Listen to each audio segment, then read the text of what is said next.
Շնորհակալություն։ Տիկին Գրիգորյան, պարոն Կարապետյան, իրոք շատ դիսկոմֆորտ է եւ երբ որոշում եք կայացրել եւ մանդատները վերցրել եք, որովհետեւ տևական ժամանակ է եւ այսօր եւս արդարանում եք, թե ինչու եք դուք հայտնվել խորհրդարանում։ Հայտնվում եք այն մարդկանց առաջ, ովքեր ձեզ ուղարկել են խորհրդարան։ Այդ մարդիկ ասել են գնացեք խորհրդարան, այս համամասնությամբ։ Ինչ եք արդարանում, որ դուք եկել եք խորհրդարան։ Կարող է, որովհետեւ ապոկալիպտիկ եզրահանգումներ եք ներկայացրել եւ ասել եք, որ օրինակ ցեղասպանության հուշահամալիրը դառնալու է մզկիթ։ Կարող է, որովհետեւ ասել եք, որ 300,000 ադրբեջանցիներ են գալու։ Կարող է ասել եք, որ մեր երեխաները բոլորի այլևս չեն կարողանալու գնալ մանկապարտեզ, որովհետեւ լիքը սաֆորովներ են փոքր լինելու։ Կարող է դրա համար դիսկոմֆորտ ունեք։ Բա մտածեիք այն ժամանակ, որ այդ ամեն ինչն ասում եք, հիմա էլ աչքերից չեն նայում։ Այն ժամանակ դրա մասին մտածեիք, որ այսօրը գալու է, դուք առերևս վերելու եք ձեր ասածների հետ։ Եվ առերեսվելու մասին։ Մենք առաջիկա շրջանում ամեն օր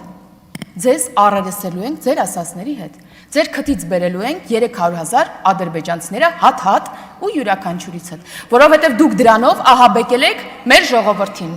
Ու հիմա պետք է ես նենց բարձր եմ տեղից խոսում, կարող եմ ես էլ տեղից խոսել։ Ու հիմա պետք է պատասխան տաք այդ տերորի համար մեր քաղաքացիներին։ Այն քաղաքացիները, որ ձեզ ուղարկել են այստեղ, իրանք հիմա դիսկուս կա սոցցանցում, թե ինչու չերթվեցիք։ Օրինակ ինչի չերթվեցիք։ Ժամանակին միայն պարոն Սաղաթելյանը չերթվեց ու ասաց, որ ինքը մի երթում ա տվել զենքի վրա, բոլորը դաշնակցական եք, թե այլ պատճառ կա։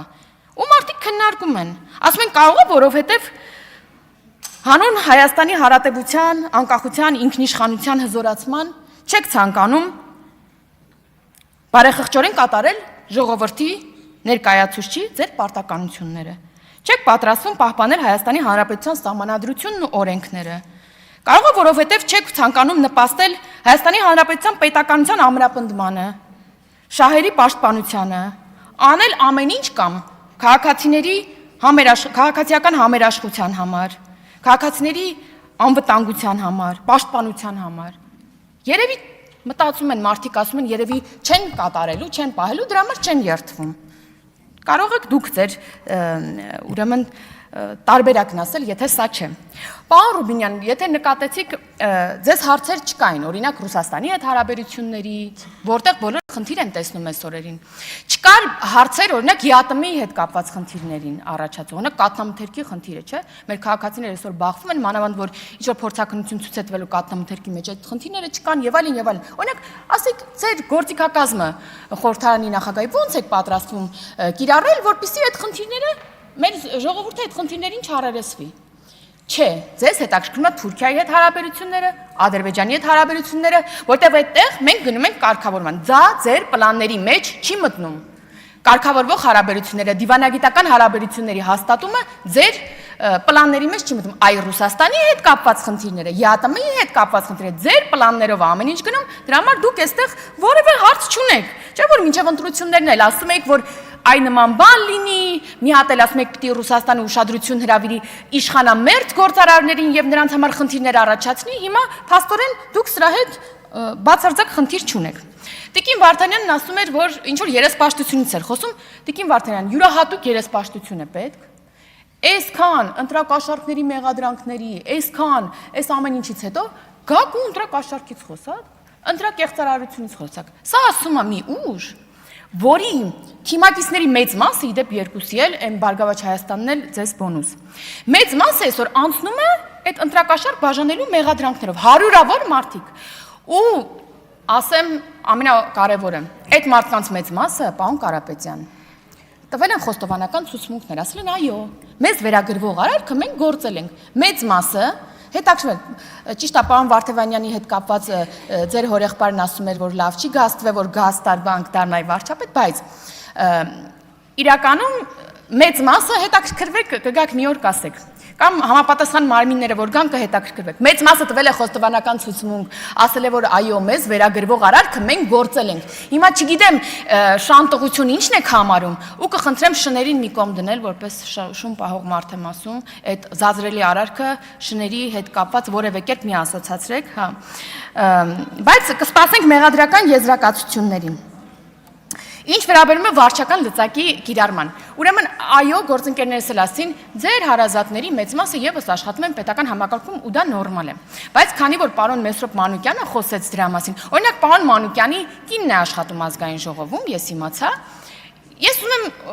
ուղղակի թող անկեղծ ասել, իրեն ինչ որ զանգ է եղել, իրեն ասել եմ պիտի գնա ԿՊ ընտրեք, այդ լծակը ո՞նց է կիրառվել։ Կամ պարոն Քոչարյան, ձեր հայրը որ թոշակառու է, ոգևորվել է ընտրակաշառքի համարվել եւ գնացել է մեզ ընտրը։ Եթե այո, ասեք, միտեղ կընդունեմ։ Օրինակ թոշակառու մարդիկ, ձեր ծնողները արդյոք գնացել են մեզ ընտրել, ովքեր որ թոշակ են ստանում։ Շատ խոսվեց պարոն Ղազարյան ձեր հայտնի հայտարարության մասին։ Իմ գործընկերները ցիտեցին, բայց ես կուզեմ լսենք սկզբի համար, որտեվ սա ուրիշ արդեն որ հայ սակրավորը պայթում է Հայաստանի տարածքում հայ զինվորի կողմից տեղադրված ականի վրա։ Մաղթում ենք, որ դա վերաբերվի բոլորին։ Ինչքան հայ սակրավոր կմտնի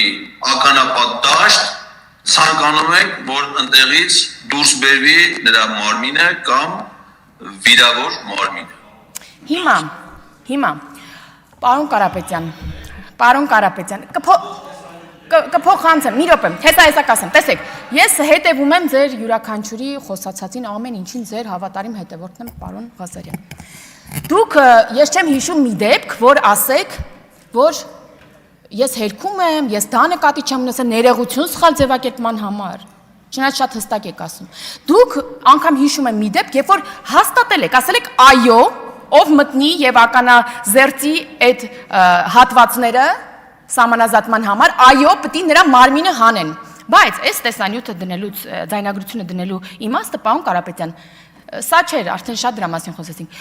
Պարոն Ղազարյանն ասում է, մենք ցանկանում ենք, որ դուրս բերեն անշնչացած դիակը եւ այլն։ Մենք ձեզ նկատի ունի, հնարավորությունն օգտագործեք եւ ասեք, դուք եւս կիսում եք այս տեսակետը, որ սակրավորների մարմինը պետք է հանեն, կամ լավագույն դեպքում